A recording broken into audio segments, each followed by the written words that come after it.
Our next guest has a reputation of brutal, unfiltered honesty.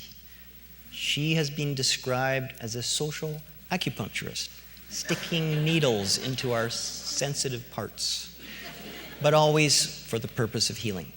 Her tryingtobegood.com blog is a must-read. There, she dissects her own life, and by doing so, helps us understand ourselves.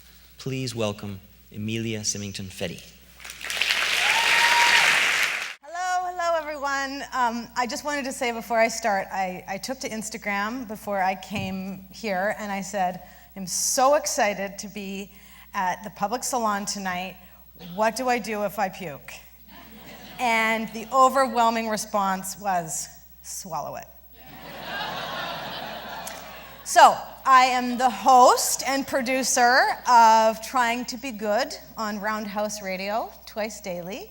I am also the writer and curator and, maker, designer of Trying to Be Good, the website and blog that explores kind of the darkness of the human condition in maybe a comedic way. I also run with a co-artistic director a theater company called The Chop Theater that's based here in Vancouver, and we tour internationally. And all of this creative work coalesces into what Sam mentioned, social acupuncture. Poking where it hurts to promote some healing. Okay, so I'm not gonna poke any of you, don't worry about that. You ask before you poke someone. I poke myself. Right? I needle in where it hurts because I believe that there is great power in sharing your ugly truth. Let me explain. This is a picture of me high on ecstasy in a grotto in Australia. This is a picture of me high on an epidural at BC Women's Hospital. Although these two pictures look slightly different, which one do you find more compelling? I personally think it's the birth photo, okay? So yes, I'm bloated, that's funny, but if you look closer into my eyes, you see terror. Who am I? What have I become? What is this thing literally sucking on me? Where is my career? So I find this story more interesting, more compelling to tell. Why do I do this? Like, why would I bare all to people I don't know? Am I an exhibitionist? Why would I share my dark shames, imperfections, mess-ups with the world? Am I a narcissist? Maybe, that's a whole other story. Anyway, this actually is rooted in an ancient theatrical practice called bouffon, which I've been studying for about 15 years now. So traditionally speaking, bouffons take on the identity of the members of society who are the unwanted, the undesirable, the people who are living in poverty, the people with mental illness, the people with drug addiction, the people with physical imperfections, people with deformities. They take on these characteristics in an extreme and grotesque way, and the audience laughs hysterically. It's always funny to laugh at people with imperfections, right? And then the bouffons switch it. And all of a sudden, these grotesque characters start to sing, and the hair on your arms raise, and they dance with precision. And the audience is left with this confusion. How can I see such beauty and such grotesqueness in the same person? And does it mean if I want to show my beauty to you, that I have to also show my ugly? So what I do is the more contemporary style of this art practice. We call it neo-bouffon. And I look at my own personal, internal imperfections and share them with you.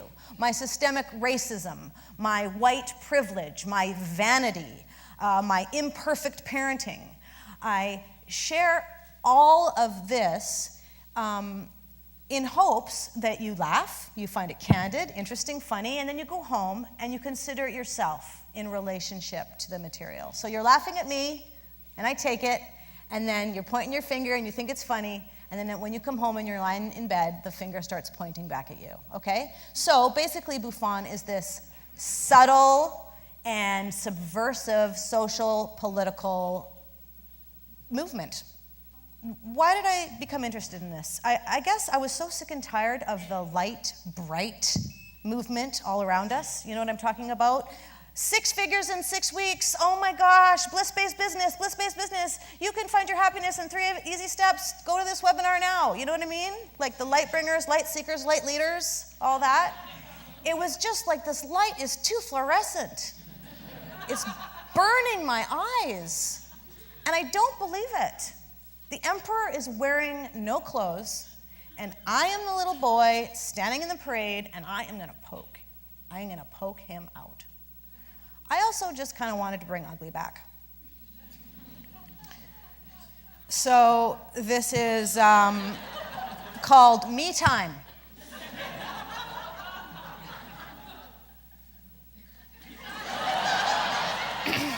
This one's called Getting My Body Back.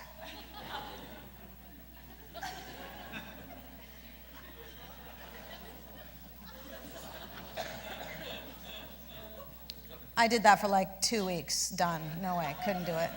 So I guess for me, like, shame is kind of turning into my game, you know, owning it. And like the bouffants, thousands of years ago when they were practicing, the king would kill them if the king was offended in any way. It was a very dangerous art form.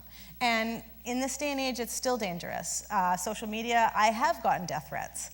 I have been unsubscribed from. I have been sent hate mail. I have been told I shouldn't have children. And I have said, I wish you told me that 4 years ago.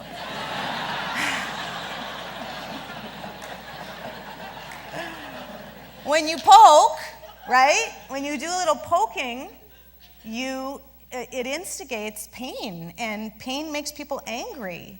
And so that's when I know that I've hit a spot that we need to dig in a little bit deeper, go a little softer, keep going. I also have to admit, I just love the quote by Joan Rivers. I'm going to butcher it, but something, if 50% of the people don't hate you, you're doing a terrible job.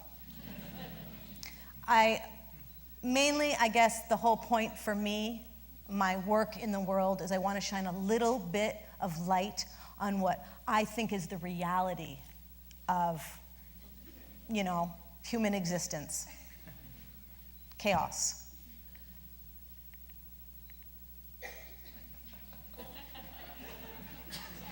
He's fine. You know what I mean? Every single person in this room has experienced great pain and trauma. Every single person in this room has a dream or has had a dream, and it may or may not ever be fulfilled.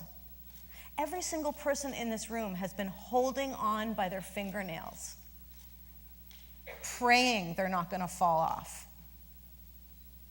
You know what I mean? And you're not alone, and it's okay. And not only do you have to, you don't have to subvert or push down or quell the ugly parts of you. I have to say, it is the only way I've made any money in my life.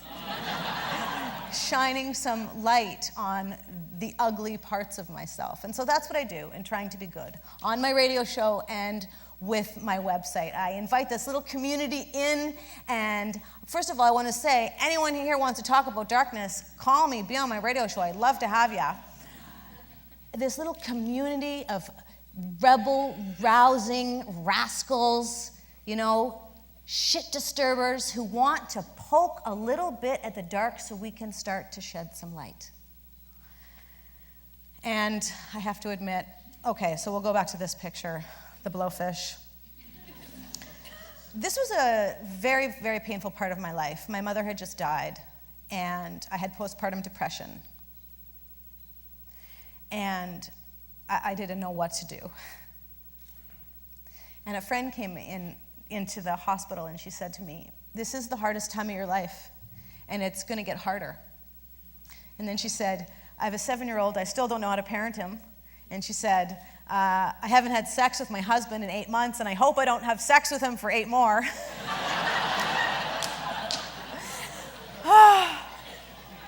What a relief, you know? I felt such relief. I'm not alone. There's someone here who understands, who has compassion for me, who I can trust. That's what I'm trying to do, create this trustworthy community, because holding someone's trust is a great position of power to be in. I also just like not taking myself so seriously. These are called glam shots.